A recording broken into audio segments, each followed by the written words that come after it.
arrested when it's all you do is run your mouth. It's not about that, Jim. It's about I don't like anybody being close to me, and it's about I don't want to get hurt. I'm not trying to marry you, am I? Have babies with you. You can't be someone's girlfriend, clearly, you know what I mean? Why can't I kiss? It's like there's no woman in your mind. There's no more woman in me. Yeah, it's all you do is scream, that's it. No, it's about speaking to the officers like shit because they're scumbag, and then obviously it rubs off, and then I take it out on you. So I'm depressed and I feel like I'm getting fucking picked on by everyone.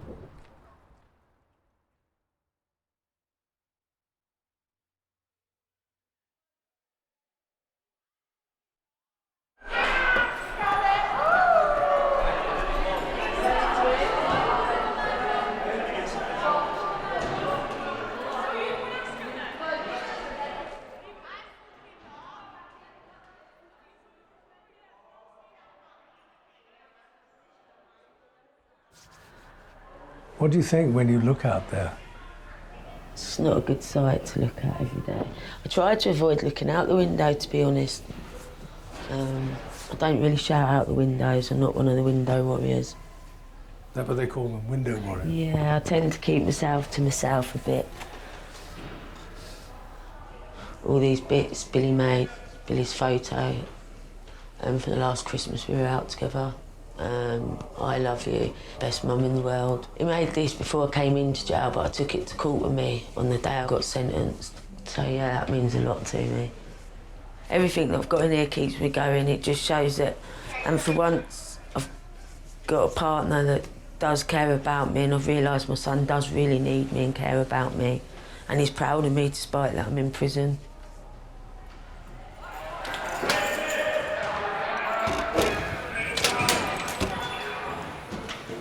You're not silly, miss, with your jacket on. Right, sir. Right.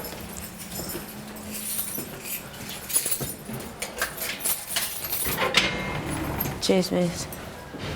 What off to Jim?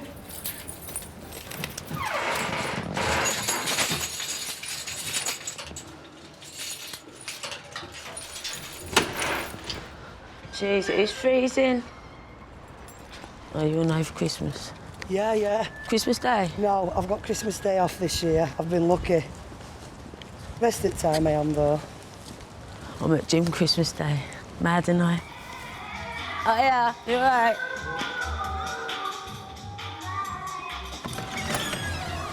Morning. Don't show off, Sarah. Don't show off. All right, ain't I? I done 5K yesterday.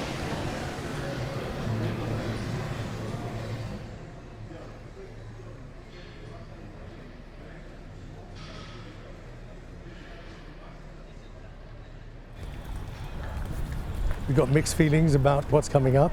Yeah, looking forward to it, really.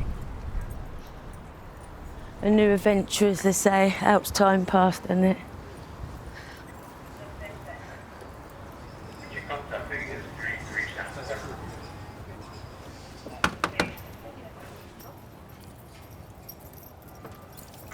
Morning, miss. I've come to start work.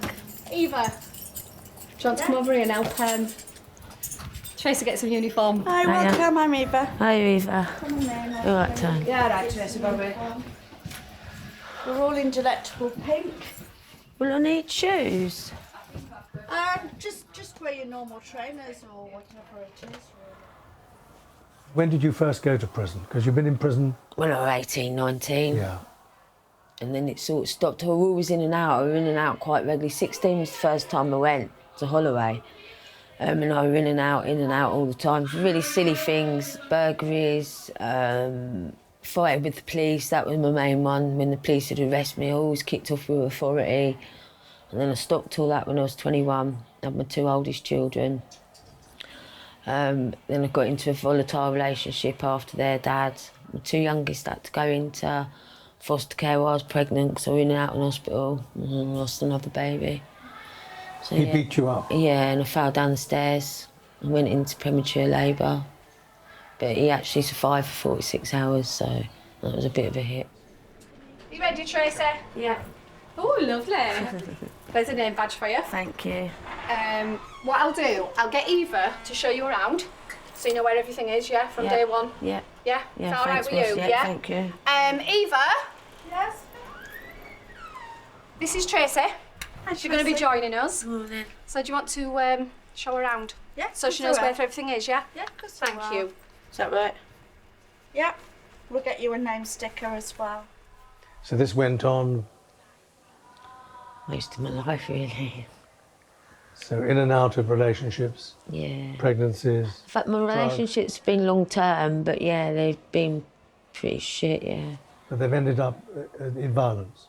Yeah, the last person got 8.5 years for attacking me. 8.5 years? Yeah. What did he do to you? Smashed on my arms, my face, broke my nose, my ribs, knocked my teeth out. Yeah, pretty horrific. Burnt the house down. So that was pretty horrific as well. The police said if someone hadn't have banged on the wall, the next kicker would have been dead. They thought I was dead when they found me. So yeah, it was pretty bad. And we've got like different backdrops. Oh, that's cute. Yeah. So we have different backdrops as well. And there's Chuck. I was just going to say, is that Chucky? Yeah, yeah. we have a family, a baby, and that's Chucky. You have to watch him. And then basically for So what do you offer them? Full training, obviously, for everything that we do. And then on release, they get a 16-week trial within one of our branches.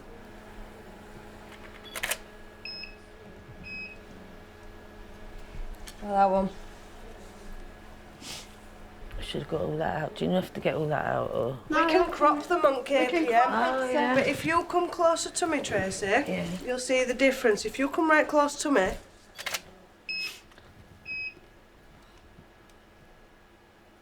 It's a pretty cool photo, actually.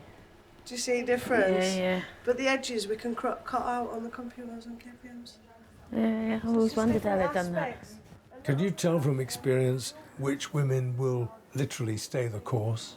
Generally, one thing with this workshop is they can be let go at any time. I've had girls that come in and they talk the talk, they put everything in for the first week, and then you see them kind of slipping into the ways. So I'll have a discussion with them, and if it doesn't improve, then unfortunately we tell them it's not really, they're not suitable, or.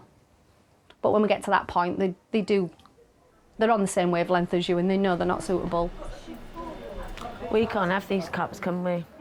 No, because they're pop. Not allowed anything that can be used as a weapon. Right, cut this out. Just leave a tiny little gap at either end. Okay. So if you want to do that. I haven't used a pair of scissors for ages. Yeah. No. Feels really weird. Oh, you'll feel even weirder then when we get Stanley Blade out when you start making some Feel cards. really weird. It does feel really weird. Right. Stick it out like that. Does that tape not melt on it? No, it's like a special tape. It's what stops it sticking. You know, to cup. Do that. Straighten it. See how hot it is. Isn't it? Yeah, that's pretty cool.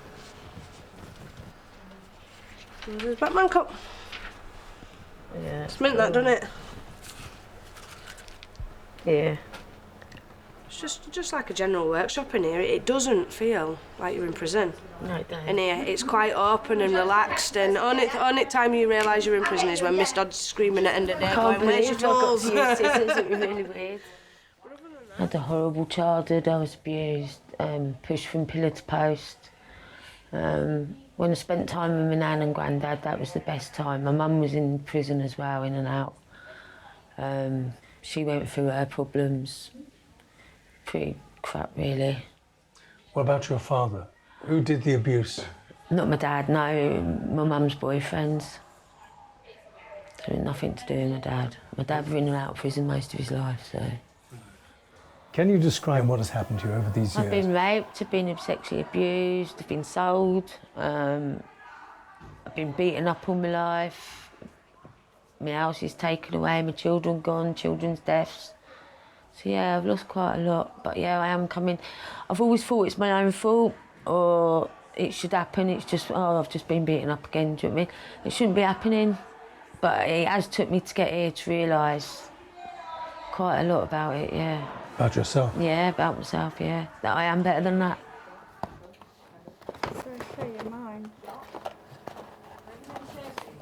How long have you been here, Eva? Month. Just over. But we're learning every day, so you'll enjoy it. Was you nervous when you first started?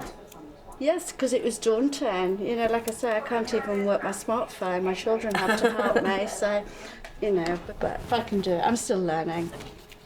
Did you do a lot of studying in your cell as well? Did you take it home with you? Yes, yeah, it takes over, unfortunately. But there's nothing else to do, so you might as well, you know. And my pad mate now knows how to make ID photos. Because I keep saying, test me. Trained them up. Yeah, so... Oh, well. But you've had a good morning. Yeah, I have. Yeah, I've really enjoyed it. Thank Brilliant. you. Thank you for helping me. No, that's what we're here for. Thank you. Right, we'll get ready for lunch. See you later. Bye. See ya. I'll see you this afternoon, Yes, all right? no, thanks, miss. No worries. Bye-bye. See you later, Trace.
I knew it was wrong, and I always knew it was wrong. And I used to think, you're stealing from someone else. I'm not going into a supermarket and stealing food or anything like that, but I am going into a company and I'm stealing money.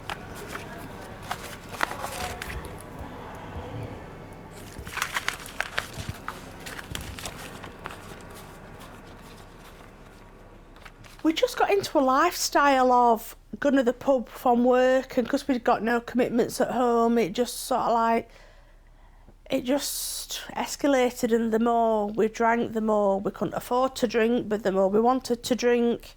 So we remortgaged till the mortgage was like ridiculous, and then once the mortgage was paid, there was no money left. So it was like, right, it's what do we do? And don't ask me why. I have no idea why I thought about it, but I thought I could start getting a little bit more from work that wasn't mine. The more I did it, the more I got away with it, the more I thought I could get away with it, which in hindsight, they say you always get caught eventually, and it's right, you do. How long did this go on for? Probably about 6 years. 6 years? Yeah. A long time. I was doing it a long time before I got caught. Do you know in the end how much you defrauded the company for? £106,000. Straight in your head that way. Too much back, that's fine. Try and open your eyes a little bit more for me, that's it. But don't smile at me, I'm sorry. I know. I'm a pain. You're smiling again, behave. I don't think that's it, guys. Cheers, thank you, see you later. Good luck with your driving. I don't know to this day how they found out, but there was a conversation about the accounts don't balance, so I was like, right, okay, and they said, money's gone missing, we've checked it out and it's pound's gone into your bank account. I just went, yeah, I know. And I admitted to it straight away because there was no point in lying. So then I was just waiting on the knock on the door for the police to come, and that was about 6 weeks from me being suspended to the police knocking on the door, and that was just horrendous. That was just... Every time a car pulled up, I'd be looking out of the door to see if it was the police coming or things like that. So when the police did knock on the door, it was quite a relief. I broke down at the police station when the police interviewed me. I remember crying then because I think the enormity of what I'd done actually hit me then. And one of the questions I just said to the police were, will I go to prison? And they went, yeah, probably, because the amount you've taken. And that's when it hit me. I thought, oh, heck. Morning. Hello, cheeky face. Oh, we got all shy. All shy. Onto a dish, did you say? Yes. Yeah. Go on, you can go in. Go on. Bless her. She says, I'm not used to being told I can do something. That's just 49 pence, my lovey, please. They took me off to prison and you go and get searched before them. We went in this room and there were two ladies there and I hadn't a clue who they were. And it turned out they were inmates, but they worked in reception, so they welcomed. They sort of like said, oh, this is what's going to happen, and did we want a drink? Did we want anything to eat? And what have you. And they were really nice, and all I could do was cry. I'm like, oh, I shouldn't be here. Start again.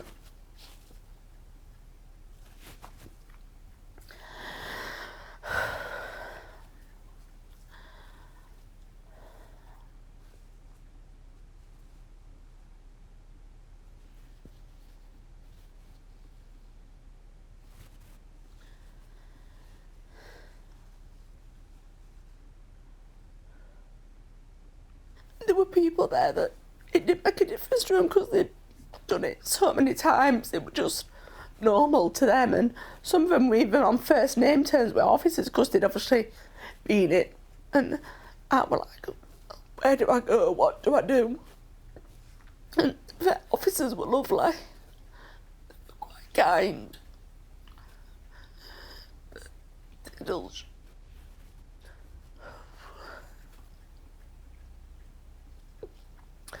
they still shut that door on first night, and you just think, grief, what have I done? And you just think, man. And I thought at that point I would have to do a year. So I thought, all right, I've got 365 days to do. This is day one. It can only get less and less. That I looked at it. Every day I said, a day to going home.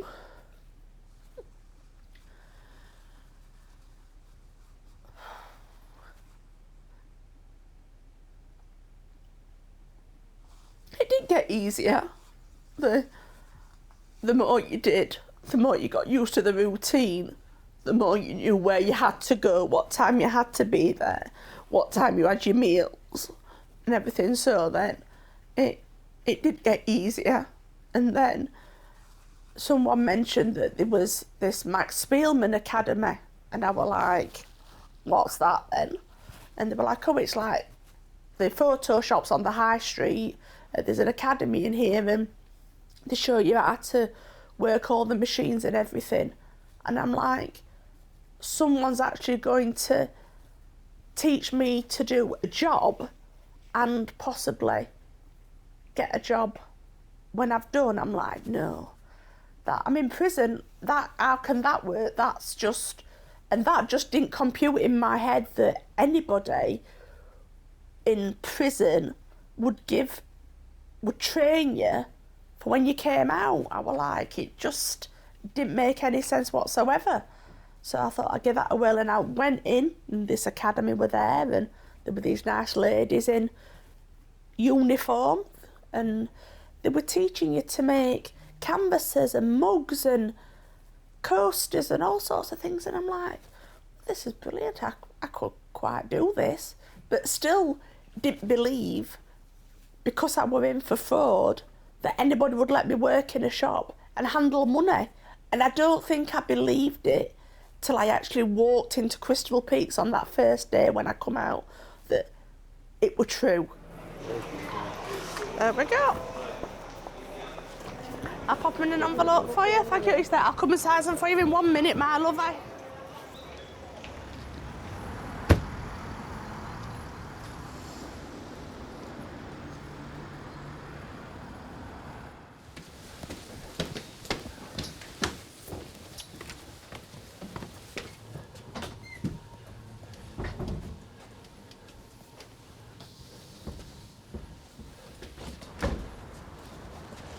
Right. This is your office? Yeah, this is where it all happens. Magic happens. Great. You come in every day?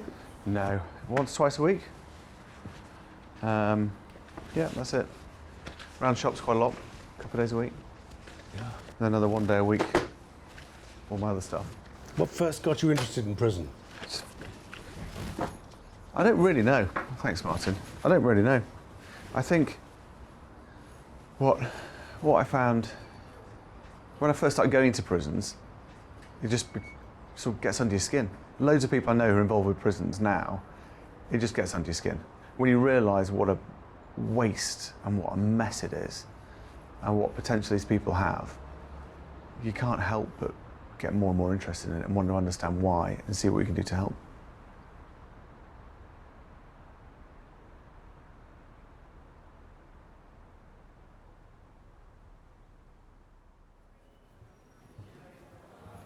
So I've got quite a few. I've got quite a lot of prison arts, actually. And I leave them here. I just think, well, having the toilet here outside a toilet is always slightly amusing me. And I just think it's a nice thing to have on the wall. It's a bit different. What's that one in there? This is a guy just sitting in his cell, alone, and he's just thinking, really. A lot of them are quite dark. A lot of the prison art is quite dark, but that's what the guys want to paint, isn't it? So how many prisoners now are working for you, for Timpson's, ex-prisoners? I remember when we first set out, I said, right, let's get 10, and then let's get 50, and then let's get 100. And I just said, well, let's just go for 10% of the company. So we've managed to achieve that. We're up to about 560, 600 people we recruited directly from prison. Of course, what people want to know is, how successful is this? Do you have people who re-offend, who steal from you? Sometimes when it goes wrong, it goes really wrong. But the people we recruit from prison are more loyal, more honest, and will stay with us longer than the people we recruit off the street. That's an extraordinary thing to say. Isn't it? Yeah, because if you're been in prison for 5 years, 6 years, you think, I'll never get a job, and then we manage to find you. You come in, we treat you like anybody else, you start earning money, you start progressing. You don't want to screw it up.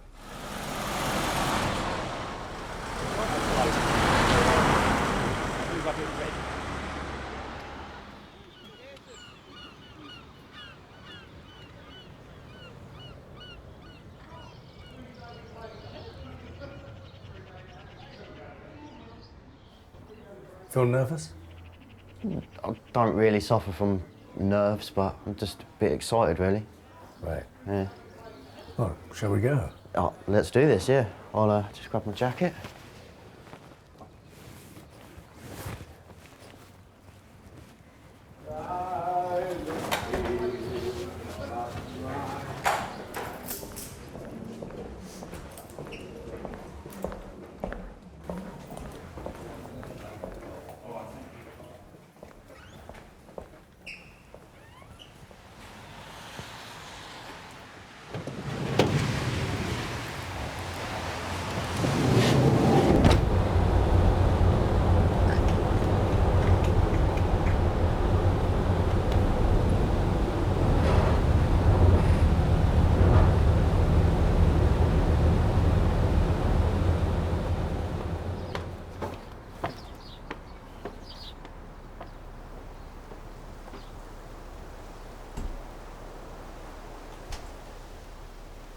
First things first, you want a cup of coffee?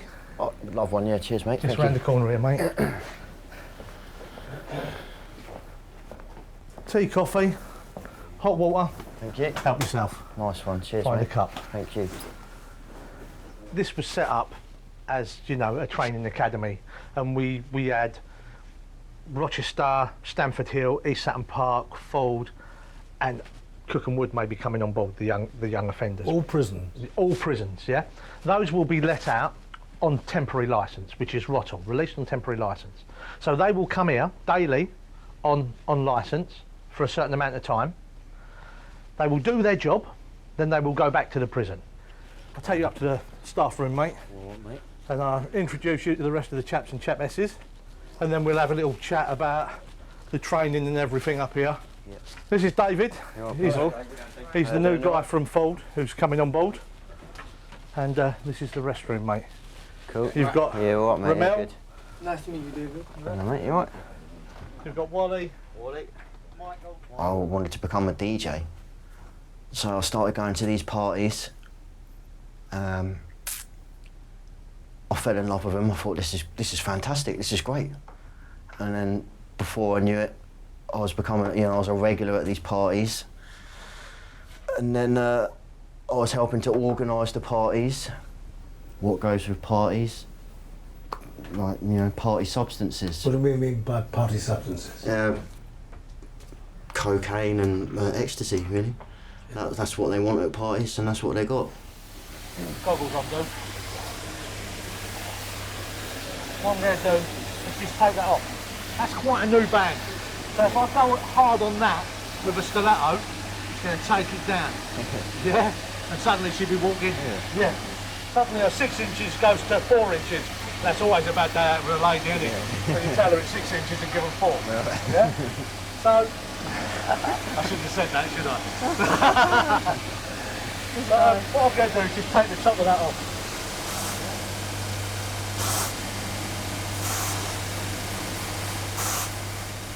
We weren't really earning any money out of it. We were doing it for the love, do you know what I mean? But obviously, I wanted money as well. So I saw that there was a niche in the market, and one thing led to another in that respect. And you became a dealer? Yeah, in theory, yeah. Obviously, yeah. I started, just helping out my mates that wanted to go to the parties, and it just snowballed from there, really. Before I knew it, I was making a lot of money. So this must have meant then a real lifestyle? Yeah, it was a lifestyle at the end of the day. Houses? Cars? Yeah, well, yeah, cars. Holidays? Money? Holidays. Presents, just clothes? Being able to buy what you want when you want. Having so much money on me, if I saw something I wanted to buy, I was in a position to just buy it. No questions asked. I'll have 2 of them.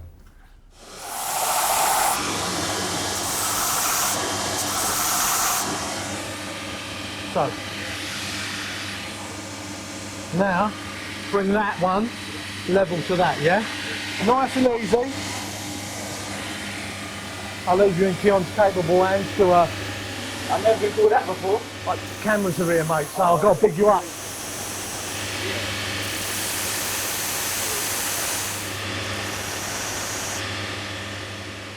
The first time I got arrested, yeah, it was just complacent. I was just driving down the road, driving rather erratically in my car, and the police pulled me over. I'd had a heavy night the night before. He smelt alcohol on me. Searched the car, done a background check on me. I'd been nicked for having drugs on me before. Searched the address, and yeah, I was banged to rights when they got into that address. What happened? That was, you were sentenced? Yeah, I got my first sentence then. I got 4.5 years. But it didn't stop you? It didn't stop me, no, because I got out of prison after the 27 months, and I didn't really have anywhere else to go, so I moved back in with my friend, and yeah, not even an hour after leaving the prison gates, I was back on God knows what, partying, like nothing had changed. Bit shit. He's gone deep on that turn, hasn't he? Yeah, he has. Yeah. It happens, though. But it happens. The thing is, mate, you started off this morning not knowing how to do it. Yeah. And yeah, that one's proper ropey. Yeah. But let's forget that one. That side. Yeah. If I was a one-legged, Yeah. it's not bad. Yeah. You haven't done too bad actually today, mate. Not bad, fella. All right, mate. Cheers.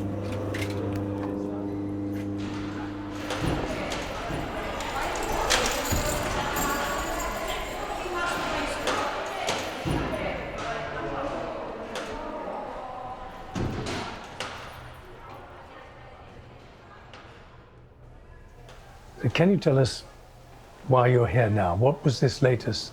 I mean, what happened to bring you back into prison after 23 years? Is that right? I left the town. Yeah, I left the town originally that I was from after this incident of Gary, the one that's gone to prison, beat me up. I moved towns, but I got a bit bored. I was on my own. I had to start again. I got a new flat. I've done all that up myself. Got it all up really nice and running. I'd gone over to see my son, and I bumped into a couple of my old mates. The one I'm moving here for, I've known him for about 15 years. And I started seeing him and going back to the same town with the same people. And then he ended up going to prison and asked me to take something into him into prison, so like an idiot I did. What did you take in? It was meant to just be a tiny bit of spice, but in the middle of it were cocaine, which I didn't know were in the parcel. But when I went to court, they'd done me for supplying HMP with cocaine. But I went not guilty. I was guilty of taking the parcel in of spice. I admitted to that and the pills, but I never knew that the coke were in the parcel. I got found guilty of that. That was the charge that they charged me with in the end.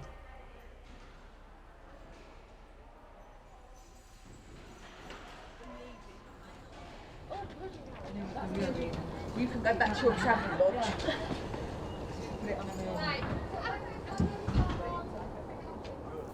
Sit on the chair.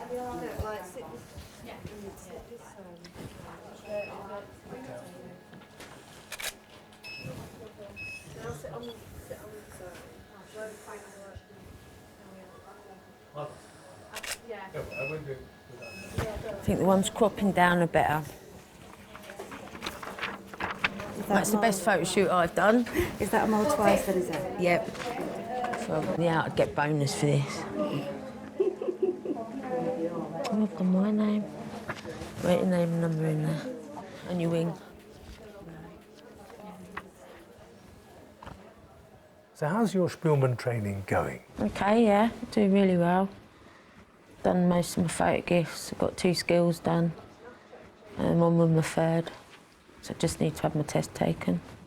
Yeah, I'm doing all right. I've learnt a lot from it, so... Yeah. I mean, have you found the work hard? No. No, I've took to the work. I quite like doing the work. So it's stimulating? Yeah. Yeah. We don't really get many orders in. It's not really busy, really. There's quite a few of us in here now, so it's finding things to do.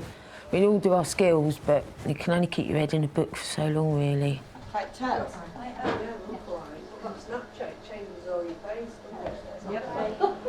That's for 75.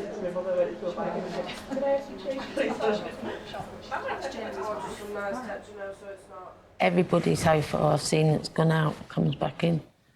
Everybody? Most of them, yeah.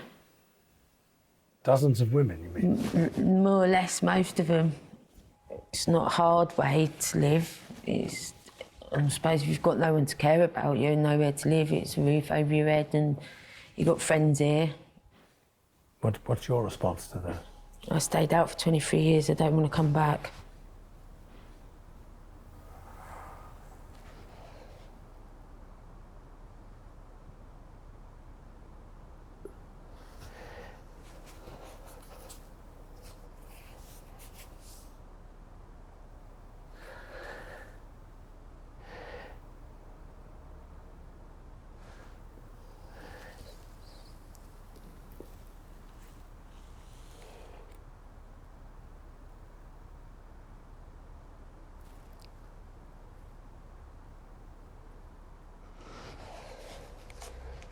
And then I finish off with a little personal prayer.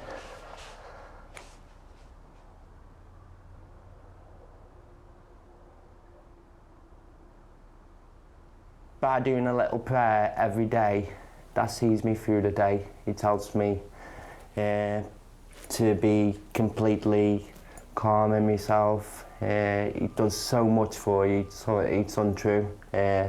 I never learned how to do any of these until I was in prison.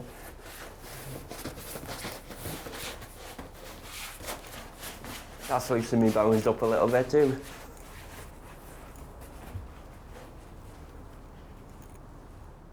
I remember my dad not being there a lot and just my mum looking after us. And the reason for that is my dad spent quite a long time of his life actually in prison as well. A lot of it was for burglary on commercials and dwellings. And when I was little, I can't really say how old I was, but my dad did send me through windows on people's houses to open the front door for him. So I did get involved in crime through my father when I was young.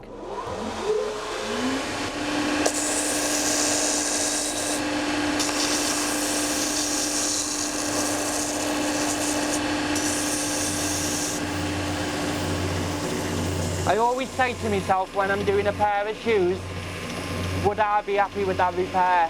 And I think to myself, if I'm happy, the customer would be happy.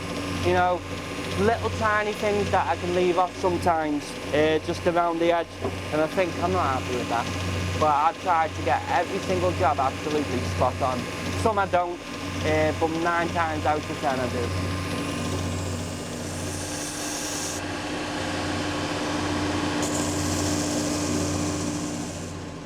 On the day of my offence, it was just like any other normal day, really. I got up, started drinking very early in the morning, waited for my mate to finish work, went to the pub, sold some stolen items that we got the night before, and my mate was trying to persuade me to go to a club that I didn't really want to go to. Nightclub were in my scene. I would rather go out stealing stuff, being absolutely completely honest. And because he persuaded me all day to go there, obviously I've got angry. I've tried to make so many excuses to not go, but he's talked me into it. And it was like the feelings that I had from when I was young, being talked into things that I didn't want to do. So what happened? What happened, I went into a nightclub. One of my friend's bags was stolen. And there was a commotion within the nightclub with this lad because I thought he pinched the bag. And what happened, took the fight outside. And he came out with a lot of his friends from the nightclub. And I ran off. I felt like, and I felt like I'd lost face. Like I explained, all my feelings at that time in my life. I've been bullied a lot. I've got into a fight. The fights come outside the nightclub. I've ran off, and it was just about me losing face. I left the nightclub, went to my house, went to my friend's house, grabbed a knife, went back down to the nightclub. And I ended up stabbing the lad 3 times it was. I stabbed him in the heart twice and once in the head. Do you remember your feelings at that time? Was it one of just of cold, calculated anger? Can you remember how you felt when you did such a thing? I can, yeah, and I can remember the feelings after. It just felt like, how can I explain it? It just felt like a release. That's what it felt like. I felt empty. It was an adrenaline rush. The adrenaline went, and after, just felt empty. What happened then? Yeah. I got arrested 2 minutes after and charged with murder. I was given a life sentence with a minimum of 11 years, and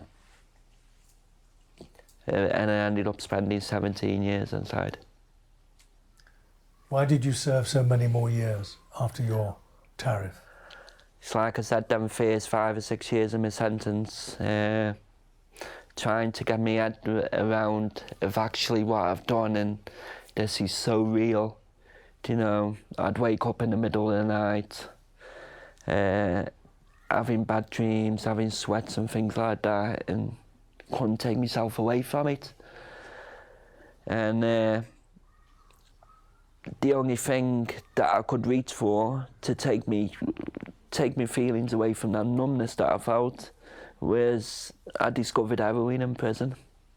And I started to smoke heroin to take those feelings away.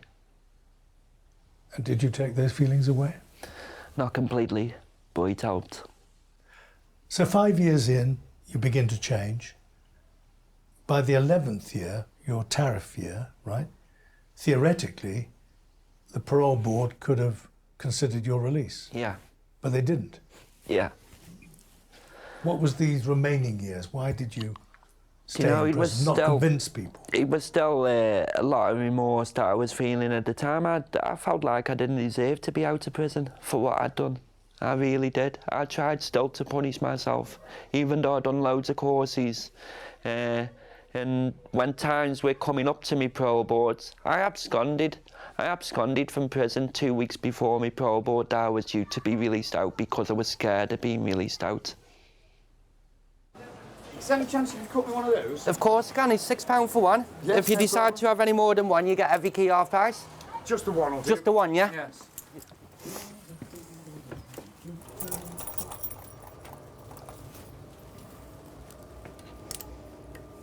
You got much planned for weekend? No, just out with the child, so that'll be costing me money.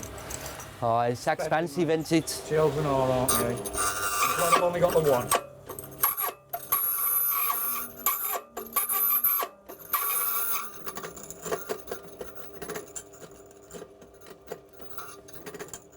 This officer kept saying to me, you really need to go into therapy, you do. Because if you don't, you're never ever going to get out of prison. Yeah. And my opinion was, I'm never getting out anyway. So it didn't matter if I did any courses or anything or what. I refused to do a lot at the beginning. But an officer says, you're a good bloke, you are, and there was some caring officers in prison. Officers that would go out of the way, and if they seen any good in you, they would give you that little bit of advice, and I'm so glad this officer did.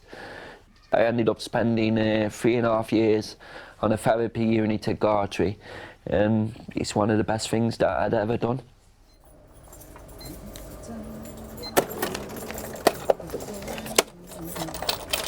There's your £1 change, sir. Thank you. And if you wouldn't mind giving us some feedback online about your service at Timpson, you get a 10% discount next time.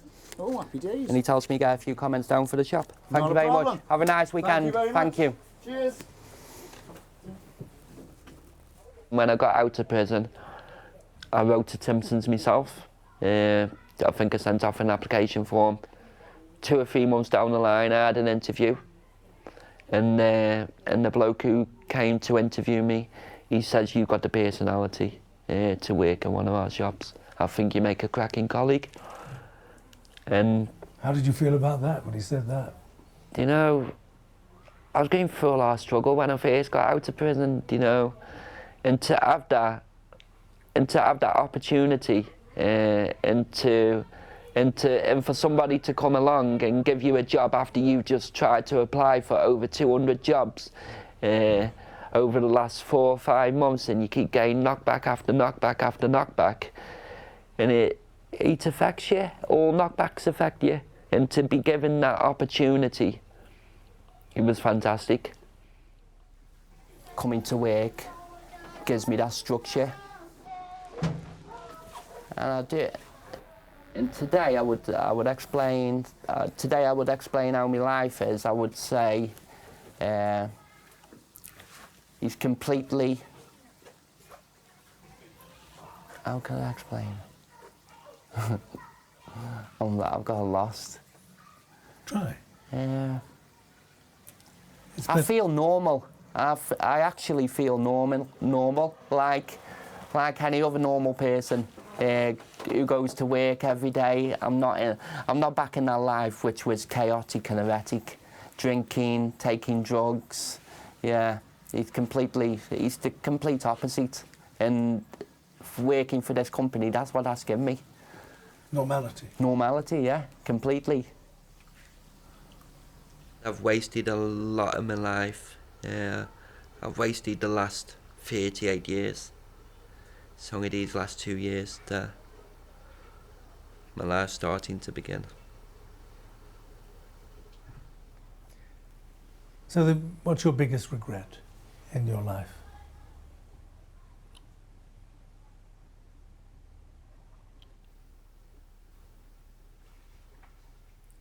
Carrying a knife.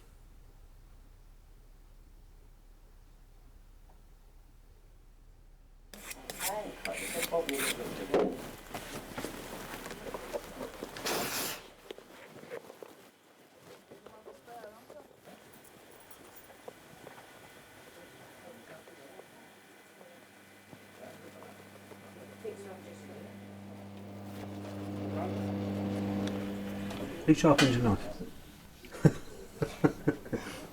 I just did. Not very well.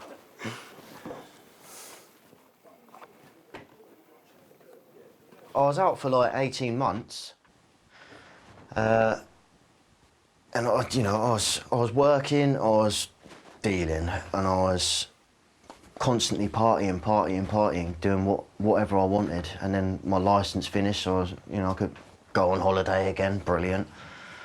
And I was just getting with the wrong girls, do you know what I mean? They were using me for one thing, I was using them for another thing, as it were. And then, I don't know, I was starting to get a bit bored of it, if I'm honest. I was thinking, I can't carry on like this, do you know what I mean? This is not good. And then, lo and behold, I bump into my fiancée who I'm with now, the girl that I split up with before my first sentence. And I literally pulled up alongside her in the traffic. I buzzed down my window. She buzzed down her window. Being quite the cocky, arrogant shit that I was, I tossed my phone across to her, lands on her lap, she punches in her number, tosses it back to me, and I said, I will be calling you. I called her, and yeah, that's how it went.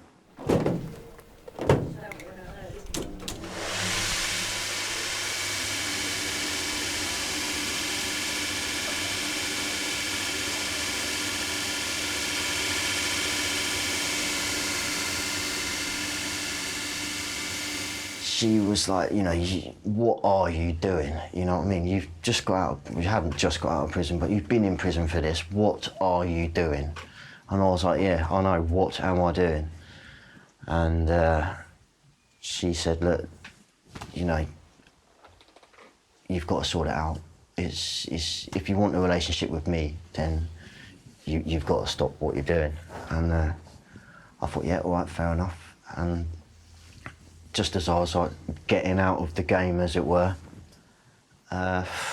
like worst luck in the world, I get nicked again. Driving around late at night in a white transit van. The police think, we're a couple of like lads out late at night in a respectable area doing a bit of thieving. They do a background check on me, find out I've got previous van insurance, home address, car key, keys, go round to the house. And there was enough in there to basically say, well, you haven't learnt your lesson, you're obviously still dealing. You're fucked, Mr. Hughes.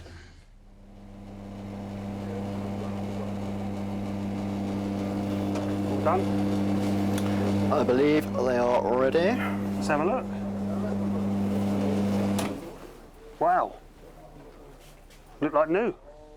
Well, Fantastic.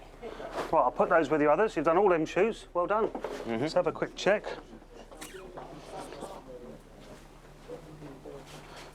Right. You passed. Thank you very much. Well done for that. So did you ever think when you joined that you'd be a shoe repairing? No. It's an old-fashioned trade that's been around for ages, no? Yeah. No, didn't honestly see myself being a cobbler. OK, well, let's sign your profile up, take you down to Paul. Cool. So where from now? Chichester. Chichester? Yeah, that's my hometown, yeah. Make a go of it? Yeah. Pass behind you? Yep. Don't let me down. I won't. Well done. No Let's worries. go and sign your profile. Thanks very much, mate.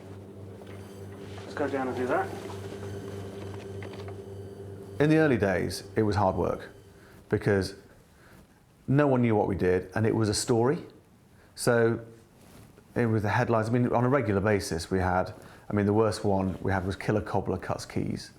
We've had a number of, you know, murderer in Melton Mowbray or something, whatever, I don't know what it was. But sort of lag cuts keys, lots of sort of lag in key cutting connotations. And I just rode the storm. And now it's not a story.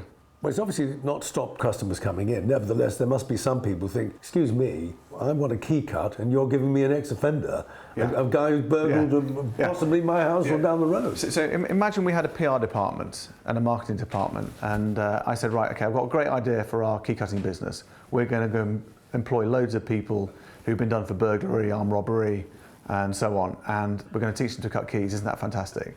And they're going to go, you're mad. No.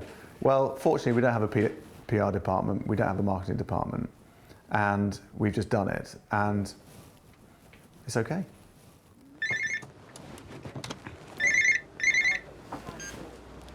Good morning, Max Eccles. Anne-Marie speaking. Hello, love. Yeah.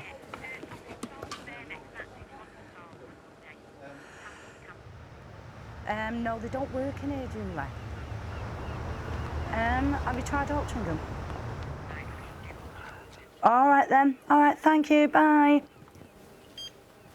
Did you imagine you'd be working here a few years ago? No. No.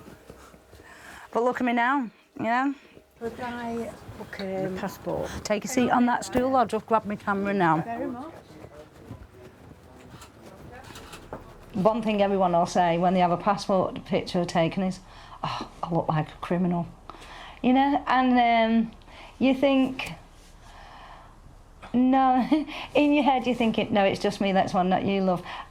You know, the first couple of times it's said and it's done. Obviously you can't say that out loud. Can I just slip your hold on? Of course you can. Which pictures you want to print? Just one. Okay. Right, wait. What size did you want them into? You look to me as someone who lives with sadness. I see sadness in your face. It is sad, not being able to... When you become a parent and you become a mum and a dad and you get a new identity, you're called dad, you're called mum. And to not hear that word when you've heard it every day, for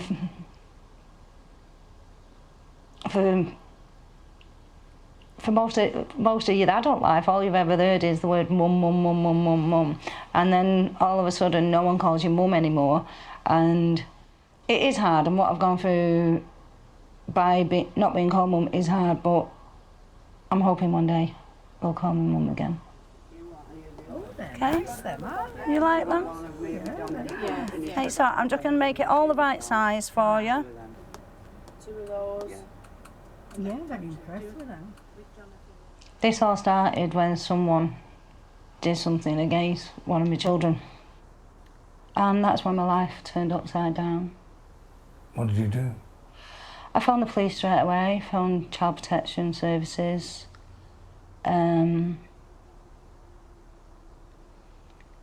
That day was one of the hardest days of my life. I went through every emotion you could possibly think of. I felt like I went into shock. I couldn't cope with all the questions that were being fired at me.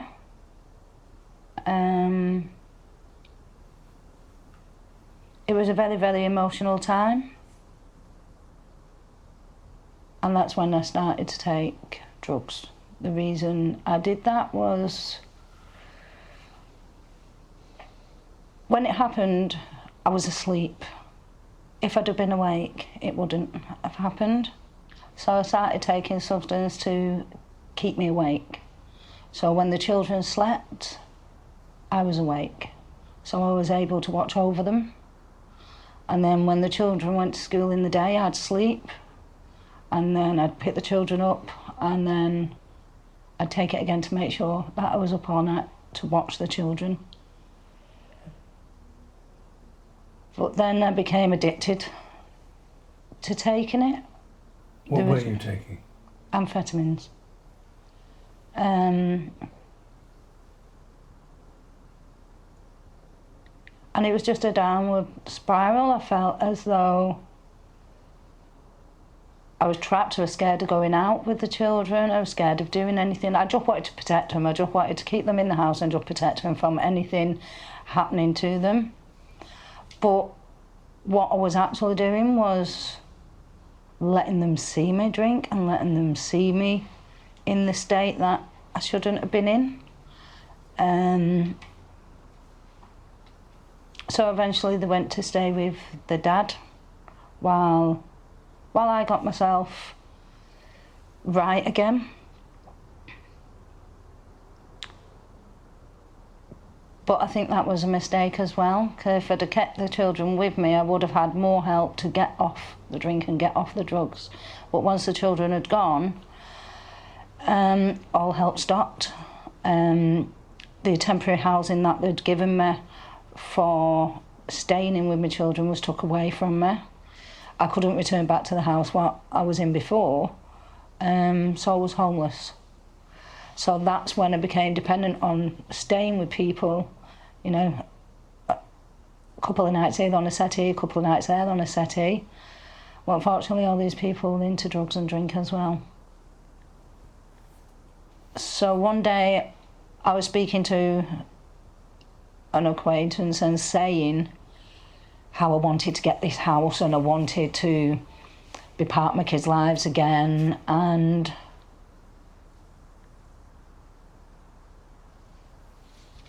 we was drinking, she was giving me more drugs,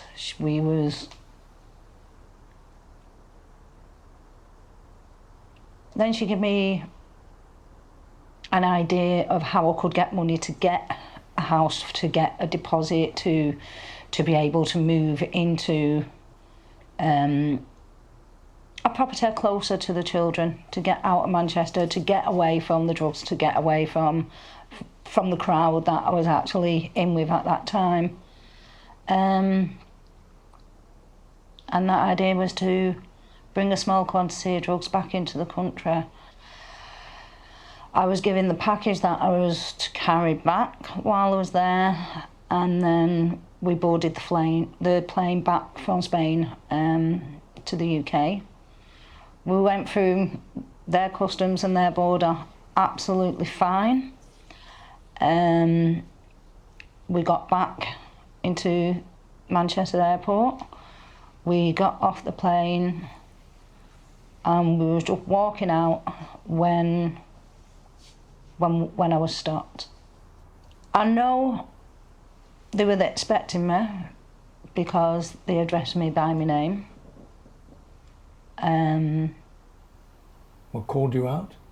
Said... As I was walking through, he tapped me on the shoulder and said, "Could I speak to you, please, Anne-Marie?" And that's when I knew I was going to jail. There was no way of getting... There was no way of getting around it. I was going to jail, so everything that I'd done it for, had just been taken away from me. So what happened at the trial? What did you plead? I pled guilty. Under the advice of the solicitor, I was caught with it. If I'd have gone not guilty, I'd have got a harsher sentence than what I did get. And what did you get? 4 years, 8 months. I was writing letters to my children. I didn't know whether they would get to get these letters, but it made me feel better knowing that I was sending these letters. Did you ever get the answers from them? No, and then my letters got returned. So, sometime, and then I stopped sending the letters because I didn't want to see the letters returned. So your husband never allowed your children to see them, presumably? Obviously he didn't allow them. He moved house, changed phone numbers. I still don't know where they live now. He doesn't know that I've turned my life around. He doesn't know that I'm not taking drugs. He doesn't know that I'm not drinking, you know. He doesn't know I've got a job and I've remarried and I've got a better life now. He'll be just thinking of the person I was then. And if they said, can I see Mum, he will turn around and say, do you really want to see that person that you saw when she went away? As hard as it was, I had to come to a decision to leave the children where they were and wait for them to one day contact me. As much as I wanted to go out there kicking and screaming and saying they're my children, I want them back now, in reality, it would have caused so much upset for them when they're settled in a loving family home with all the friends and family around them. And I don't want to take that away from them. And how long is it since you've seen your children? Over 10 years. And what do you hope will happen? I hope one day I get to see them again. It will be very emotional if the day that it happens, if it happens. And to be part of their life. I know I'm not going to be able to step in and take that role of mum again. I was expected when I had children to be that mum forever.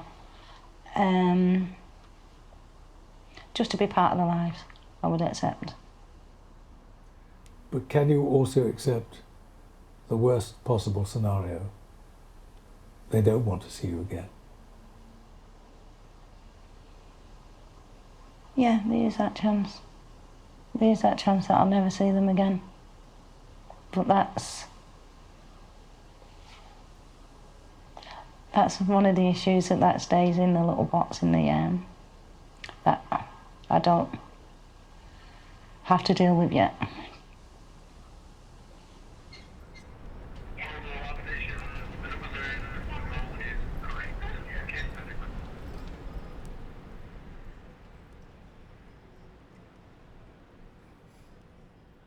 So how long to go? How long is this prison sentence been? Just give us a sense of where you are now. I've got 63 days to go and then I get out.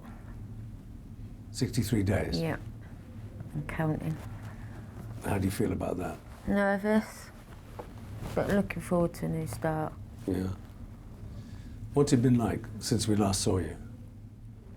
It's been okay. It's feel more grown up, got more experience than Max. Yeah, I've progressed well, I think. Trying. Yeah.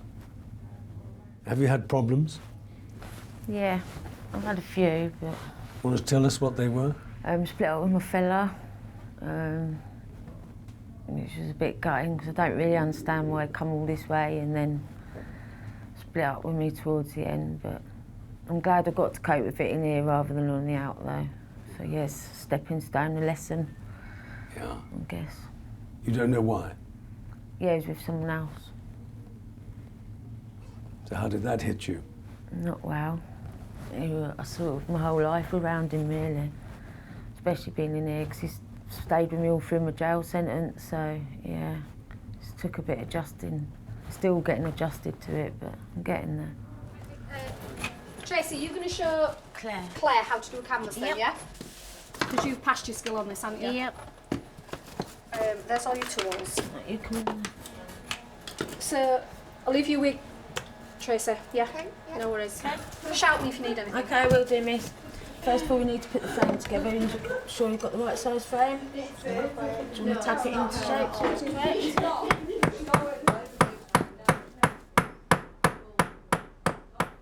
I've seen her change from when she first came in. She cares more now. It's when she's not got anything to do, or she thinks she's not got anything to do, that she then kind of gets a bit stroppy and a bit, this is shit, not to do. That's what she usually says. But she's driven you mad occasionally? Yeah, God, yeah. She has, yeah. We have conversations about it. But she said to me a few weeks ago, she said, I don't know how you do it. I said, what do you mean? She said, just all these people. I think it was when there'd been no work and she'd been sat in a room thinking about things. And she said, I don't know how you cope with people. She said, you've got me that's such and such, you've got her that's such and such, and her and her and her. How do you deal with us all in one room all at once? And I think since then she's kind of settled herself down a little bit, and because she's seen it from my side. She's changed a bit, she has changed. She's got a bit more mature in that way. But yeah, could quite easily have kicked her out of the door and locked it behind her at one point.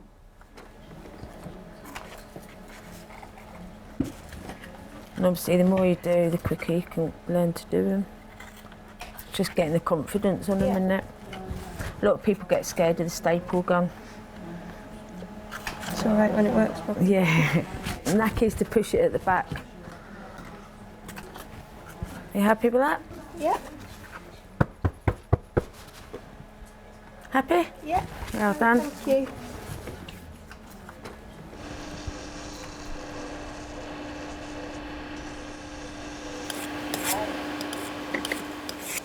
So you want to look for one that's got like the same length bit there.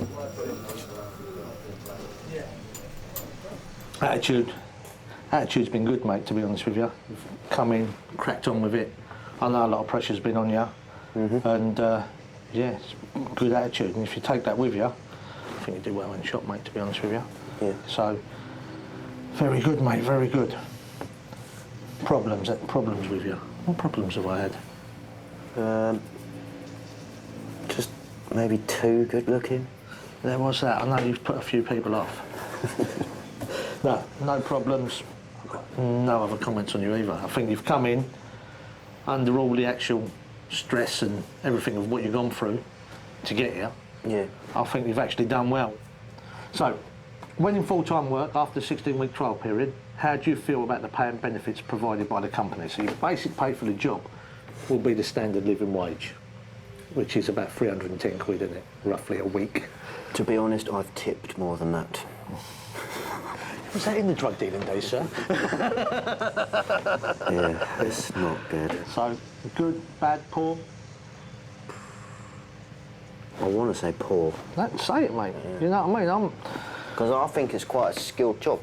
No, you're exactly right. I don't think we're getting enough, really. Yeah. But then also we have the bonus system. You understand how the bonus system works, roughly? After a certain, you have a branch target, and after that target, you earn 15% on what's taken over that target. Okay. We have managers earning nothing because they want to sit on their arse all day. Then you have managers earning 300-400 quid bonus because they want to work for a living. Yeah. So someone like yourself, I can't see you sitting on your arse all day, dude. No. You know what I mean? So, I think the bonus system's good, bad? It's good. Yeah. You get married next year, don't you? I do. So you get an extra week off, and I think you get some money for getting married as well. Okay. Holiday plus 100 quid. Plus 100 quid, yeah. I'll get married twice then. You go to prison for that. So yeah, just have a look through them, and it shows you everything that, as a company, we do for you to look after your welfare. You got any comments or anything like that? No, not really. Just glad to get it done, really. Yeah. Just want to get out in the shop. It looks like it's going to happen in the next few weeks, mate. Yeah. Keep going as you are. Cool. Yeah, nice one. Cheers, mate. Thank you. Cheers, bro. See you later, mate. See you later. Take it easy. How crucial is it, do you think, getting a job, having a job to go to? How important is it? It's very important, really, because otherwise there is that temptation to go back to your old ways. But it could be vital, could it, to somebody's chances of not going back? Yeah, Is to have a job. Yeah, it massively helps, and obviously the prison needs to do more about, get more people on board. But you must have met prisoners here who want to go back onto crime. Well, it's the same as anything. They're just drawn to money, aren't they? They don't know any better. And they're never going to get a real job that pays what they used to earn, so that is the lure. I mean, that's what happened to me when I last got out. The money? Yeah, I was just drawn to the money every time. Yeah, see you later, Walt. Yeah. Yeah, hopefully, mate, hopefully everything will lead on to paid work then. See you later, boys. See you later, Charlie.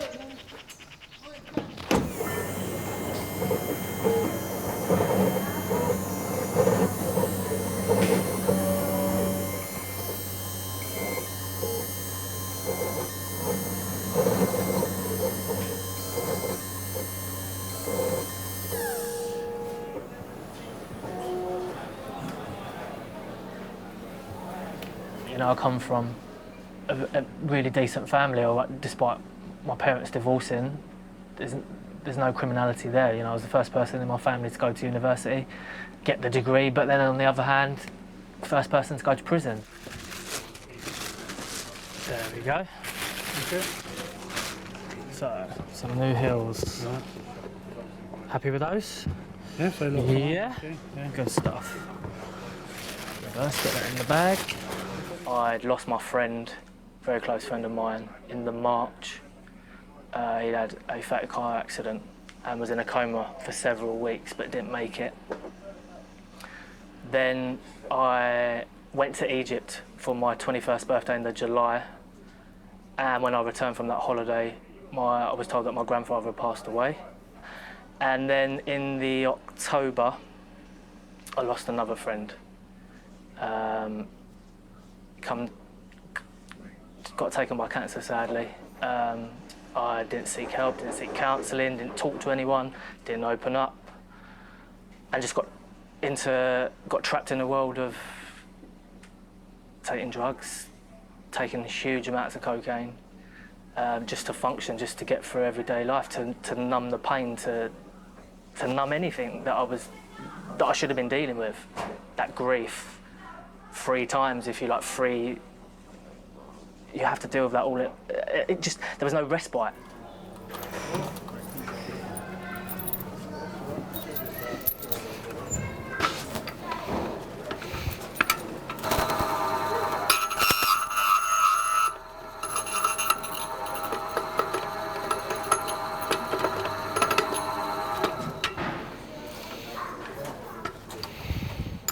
I knew the week before that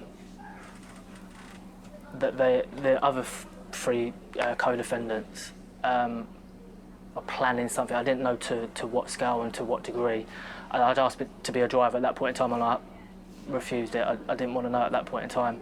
And then on I think it was the Monday, I met up with 2 of the defendants, and we came up with this plan. And to do what?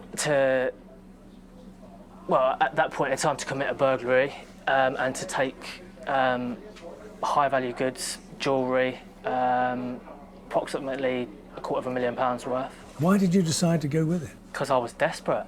I was running out of money. I didn't know where to turn. I was unemployed, in a rut. I was at my rock bottom. That was the lowest of the low, and I just felt that, you know, I'll get a share of whatever is stolen, and I've done very little work. I've just drove. It sounded appealing. So what happened? So we made further plans, and at that point in time, one of the guys going into the property came out of the whole plan. He said he didn't want any involvement, and then the circumstances changed, and I was asked to step into that unfilled role. And at first I was wary, lots of cocaine, lots of alcohol. Changed my mind, changed my decision. Said yeah. The way I was sold it, the way it was portrayed, it was going to be, you know, smash, grab, go, in essence, in a nutshell. We thought, great, nice empty house, no people there, let's go, let's do the job. Did you know who you were going to rob? I knew the house. I knew where we was going. And who were the people who owned the house? Were they wealthy people? Yes, very wealthy people. A businessman, his wife and their daughter lived there. What happened? The other two guys had sledgehammers, smashed their way in, went into one of the bedrooms where the safe was, and I then get pretty much 3/4 of the way around the bed to get into a walk-in wardrobe, if you like, where the safe was. And that's when we realised that the victim was there, or at least one of the victims was in that bed. So she was asked to go out into a landing where she was met by the third guy. I didn't know that a firearm had been pulled from his waistband and then produced to her. Excuse me. My job was to get the goods, put them in the bag and go. And that's what I did. Contactless if you want to. No worries. All done. She received. Lovely. Take care. Have a nice evening. See you. Bye-bye. We get about 5 miles into the journey back to the flat. Car coming the other way, no lights, but you just see even the first few words, POL, you know what that means. You know that now we got to get away from them. That was the police? That was the police. They then turned round and chased into the pub car park and then chased us, yes. Everyone was screaming at each other. Not me, I was just froze and I just thought, right, what do I do with this bag? I've got the police behind me.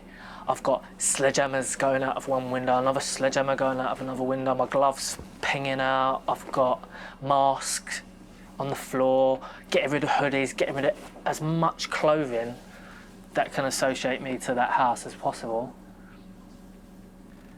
We knew that we had to lose the police, so one of us had to bail out of the car and to divert the attention away from us and onto him. And yeah, one of the defendants left the car and he was tasered and he got arrested, but that allowed us and enabled us to then lose the police. Thereafter, it's a case of now we've got to try and get rid of the goods that we've got, but we know the police are on our tail. What do they know? How many steps are they behind us?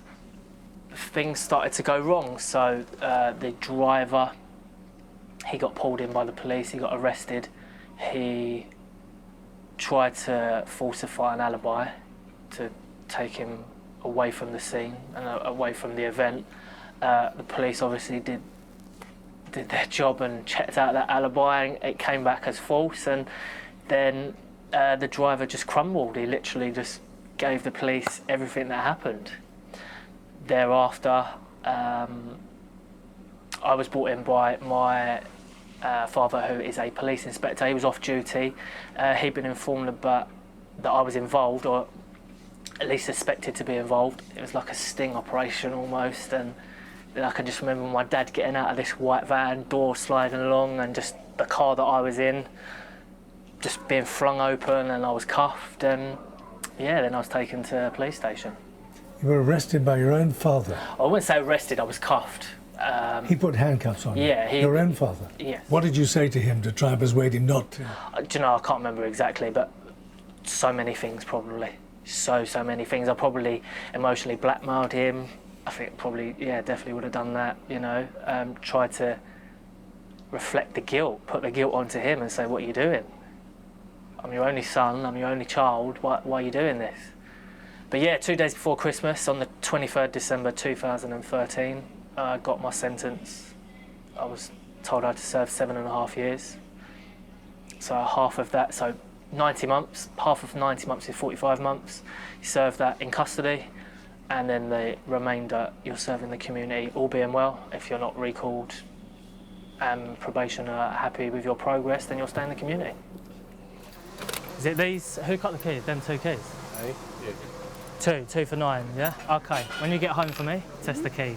If they don't work, bring the original back, keep the copy ones on the red tag.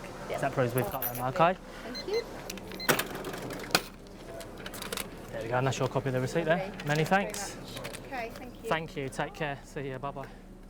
I'll never fully pay for what I've done for, despite the fact that she wasn't physically hurt, you know, that probably will live with her for a very long time, if not for the rest of her life. The daughter was in the house as well. We didn't see the daughter. She was the other side of the house. That will probably live with her for a long time. But like I've already said, I can't keep looking back. As selfish as that might sound, I've done my time, and I'm working for a company that give people that chance, that next platform, that reach to say, you know what, you actually are worthy to get back into society and to continue to, if you like, make amends for what you've done wrong. For me, this is about second chances. It's about discovering what is out there. Even in the darkest and the baddest of people, there are still good elements. I made a mistake. I've served my time. You might see that differently. Everyone in this room might see that differently. But for me, I'm still the same as you. Why shouldn't I be given a second chance?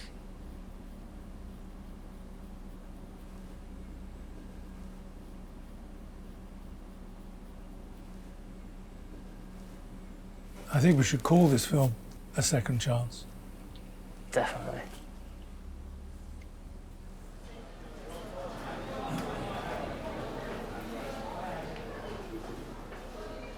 For me, I think the moral stance is prison is not there to punish, prison is there to help. And the fact is, the punishment is the loss of liberty. Prison should not be the place where things get worse. Prison should be the starting point of their road to recovery. Yeah. And I think people are quite happy for people to be locked away, but what they don't realise is that when they're going to come out, they are going to come out. There's only 30, 40 people that probably never come out of prison. Everyone else is going to come back on the street. And people don't realise that these people need help. Yeah. And if we don't help them, going to be more crime, more victims. They are a member of society, whether you like it or not. And the best way to help them is to embrace them and to give them a job. And if you think that if someone's committed a crime, they need to be locked up forever and then released and expect everything to be rosy, you're wrong. It doesn't work. These people need help and love and support. And we're in the business of the job bit.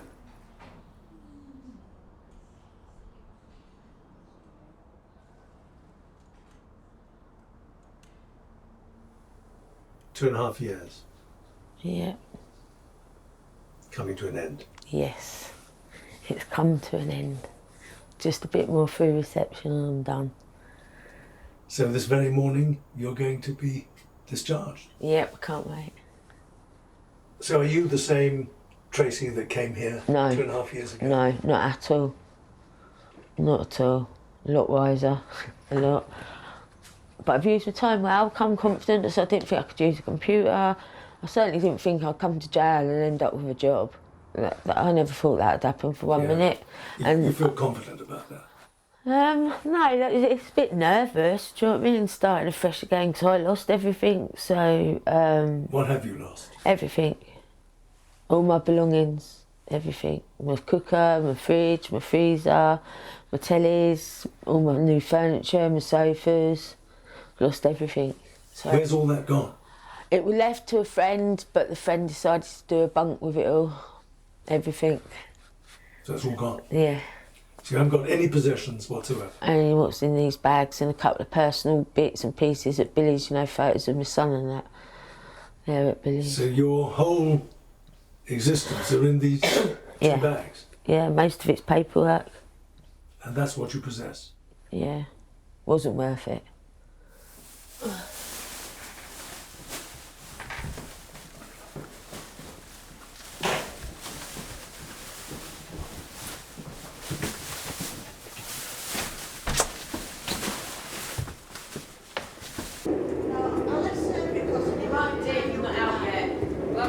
I'm not out yet. Oh, good luck, darling.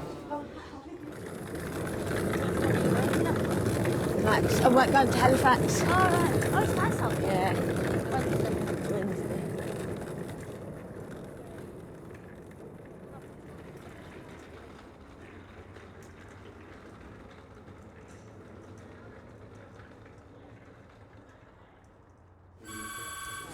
You going home? Open. Oh yeah, well done. Where are you going home? Yes. Have you got your ID? Yes, I have this too. You? Just get your clothes out for me. I just want your bottoms and your top. I think my underwear's in here. I'm going to keep it. I've had it that long and I'm going to keep it. I don't know why, but do you want my underwear now? No, if you put them in this bag.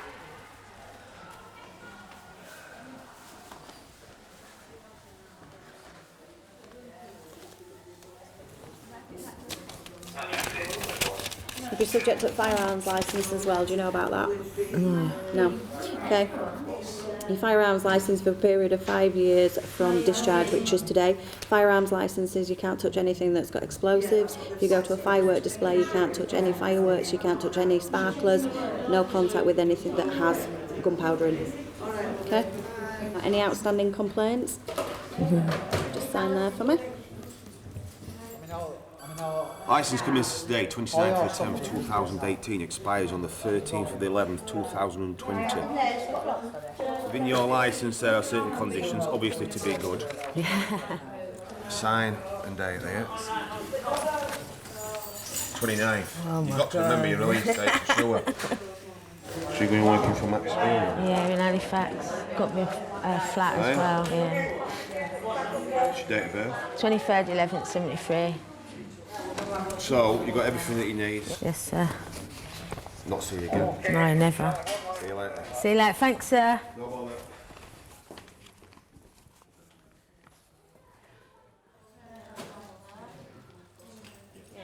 Cheers, miss.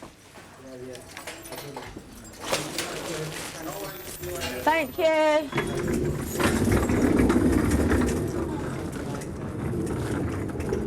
Oh my God, I've made it to the gate.